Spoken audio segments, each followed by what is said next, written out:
Yo, what up, guys? How's everybody doing? Mental fortitude.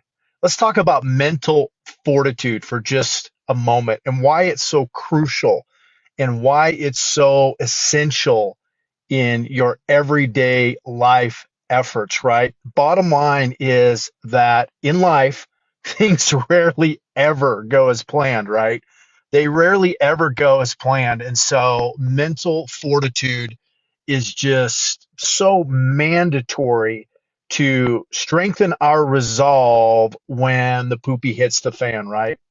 When things don't go our way, when the unexpected happens, like curveballs in life, they're coming at us every which direction all the time.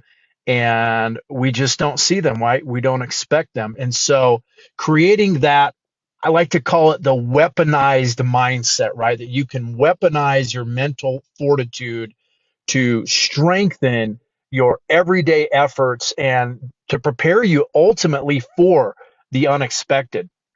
And so, there's practices that we can do. There's disciplines, right, that we can acquire, and there's an art to this whole mental thing, right? Because I say it often, but the entire battlefield really resides within the mind, right? The prison is in the mind. It is a mental game.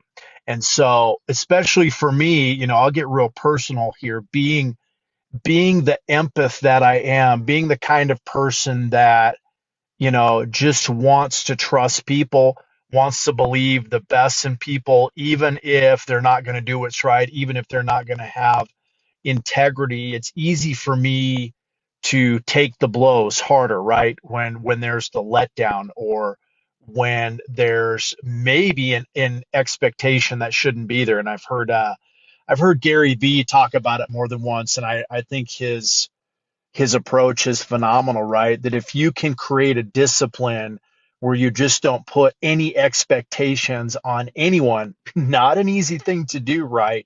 But how liberating if there's a letdown, if there's a failure, and you can quickly do a 180 with your mindset, right? Bring it back to a place of positivity, bring it back to a place that says, okay, right, they didn't follow through or they didn't do what they said they're going to do.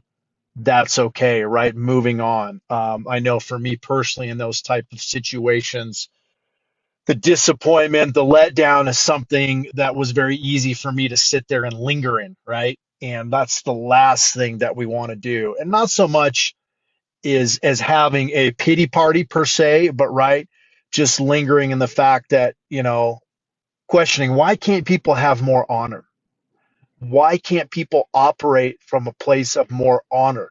Why can't we have more integrity to do the things that we say we're going to do? Like our word is our bond.